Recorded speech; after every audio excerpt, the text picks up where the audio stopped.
15장 4절 공개키 배분입니다. 자, 15장 3절에서는 대칭키 합이었죠. 자, 이번에는 공개키 배분입니다.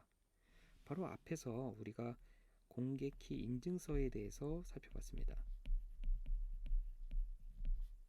자, 그렇다면 공개키에 대한 인증서는 누가 어떻게 만들까요? 바로 이 내용을 살펴보겠습니다. 모든 사람들의 공개키를 구할 수 있죠. 그래서 공개키입니다. 자, 신뢰받는 센터라는 개념이 필요한데요. 트러스티드 센터는 무엇이냐면 공개키를 제공하는 디렉토리 서비스입니다. 그래서 이 센터에서는 공개키에 대한 모든 요청사항들을 응답해주는 역할을 하는 것입니다. 그래서 모든 사용자들은 개인키와 공개키를 선택할 수 있고 자신의 공개키를 디렉토리 서비스를 통해서 센터에다 보낼 수가 있습니다. 그러면 모든 사용자들은 자신의 개인키와 공개키 이 쌍을 새로 만들게 되면 다시 디렉토리에다가 업데이트를 요청할 수 있다는 것입니다. 자, 통제된 트러스티드 센터, 컨트롤드 트러스티드 센터는 타임스탬프를 여기에다가 포함을 시킴으로써 안정성을 더욱더 향상시킨다는 개념입니다. 중간자 공격과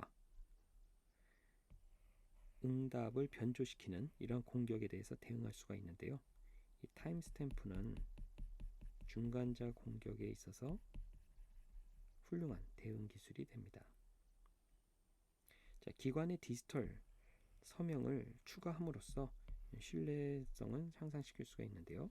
자, 예를 들어서 사회적인 합의가 이루어져 있는 어떤 정부, 공공기관에서 이런 디지털 서명을 해준다면 이러한 센터에서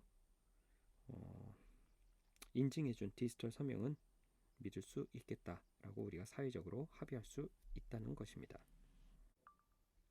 자, 공개키 배분에 있어서 공개키 인증에 책임을 갖고 있는 기관이 바로 인증기관입니다.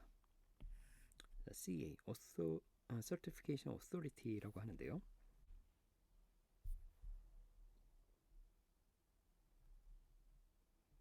자, 우리가 이번 학기에 인증에 대해서 두 가지를 살펴봤죠. 우리말로는 동일한데 영어로는 전혀 다릅니다. 하나는 Authentication, 또 하나는 Certification입니다. 자, 이 차이를 잘 구분하기 바랍니다. 전혀 다른 의미이죠. 자, 인증기관 CA는 공개키와 개체를 연관시켜서 공개키와 이 공개키의 소유자를 연관시켜서 인증서를 발급하는 것입니다. 다시 얘기하면 이 공개키가 해당 사용자, 소유자의 공개키라는 것을 보증을 해주는 것이죠. 자, 이때 보증을 하기 위한 인증서는요, 별도의 양식을 갖고 있는데 이 양식을 X.509라고 합니다. 공개키에 대한 인증서의 형식을 정의하는 국제표준입니다. X.509의 주요 내용을 보면 이 표준에 대한 버전 번호가 들어가 있고요. 그리고 공개키에 대한 순서 번호, 시리얼 넘버가 포함되어 있습니다. 자, 시리얼 번호는 중요한 의미를 갖고 있는데요. 이 인증서가 순차적으로 몇 번째 만들어진 것인지를 확인하는 것이죠. 인증서는 필요에 따라서 폐기를 해야 되거든요. 그래서 폐기된 인증서가 아닌 새로운 시리얼 넘버를 가진 인증서, 공개키임을 보여주는 것이죠. 그리고 공개키에서 사용한 디지털 시그니처 알고리즘이 무엇인지 그에 대한 식별자 정보가 있고, 그리고 이 서명 인증서를 발행한 기관에 대한 정보를 포함을 시킵니다. 그리고 또 중요한 것은 바로 이 유효기간인데요. 모든 인증서에는 유효기간이 지정되어 있습니다. 그래서 특별한 문제가 없다면 이 유효기간이 지정되어 있는 시한 내에 계속 사용될 수 있지만, 만약에 중간에 이 공개키가 변조가 됐다든가 개인키가 노출됐다는 이러한 일이 있을 경우에는 해당 인증서를 폐기해야 됩니다. 자, 그리고 이 공개키에 대한 주체, 공개키의 소유자에 대한 정보가 있고요. 그리고 실제로 이 소유자가 만들어준 공개키라는 정보가 들어옵니다. 바로 이 공개키 때문에 이 X.509의 양식이 필요한 것이죠. 그리고 인증기관의 서명이 들어갑니다. 이 서명은 공개키 소유자의 서명이 아니고 인증기관의 서명입니다. 3개의 필드로 구성이 되어 있는데요. 이 인증서의 모든 내용들이 이 서명에 들어가 있고요. 그리고 이 서명에 대한 메시지 다이제스트, 즉 해시 값을 집어넣습니다. 그래야 무결성을 보장해 줄 수 있겠죠. 그리고 이 해시 값을 만들 때 사용된 알고리즘을 알려줌으로써 이 인증서의 무결성을 확인할 수 있도록 해줍니다. 자, 공개키 배분에 있어서 중요한 절차들을 살펴보겠습니다. 첫 번째는 인증서 갱신입니다. 모든 인증서에는 반드시 유효기간이 있어야 됩니다.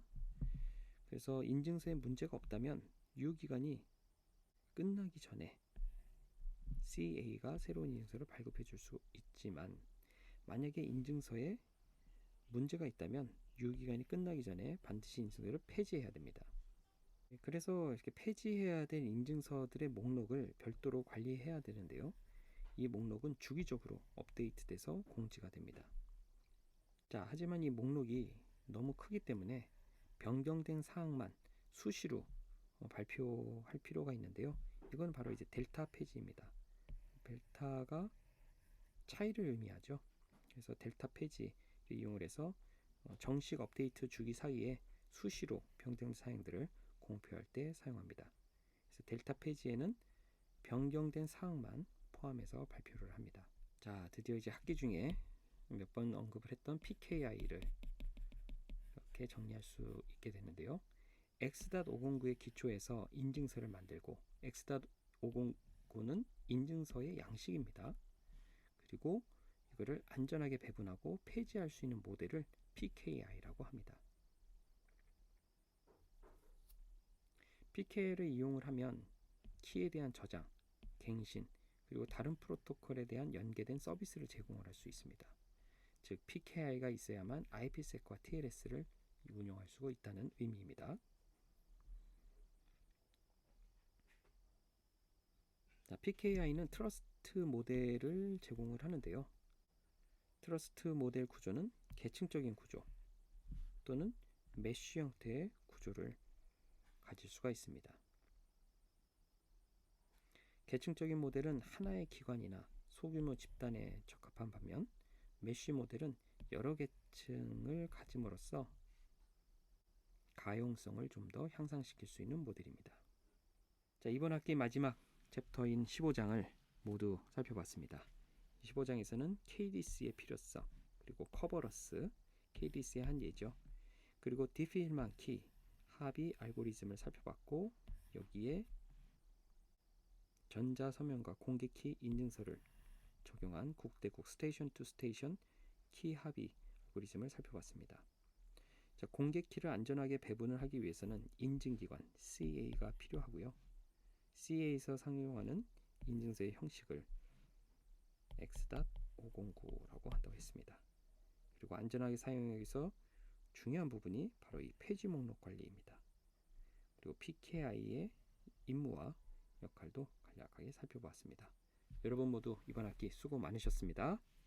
감사합니다.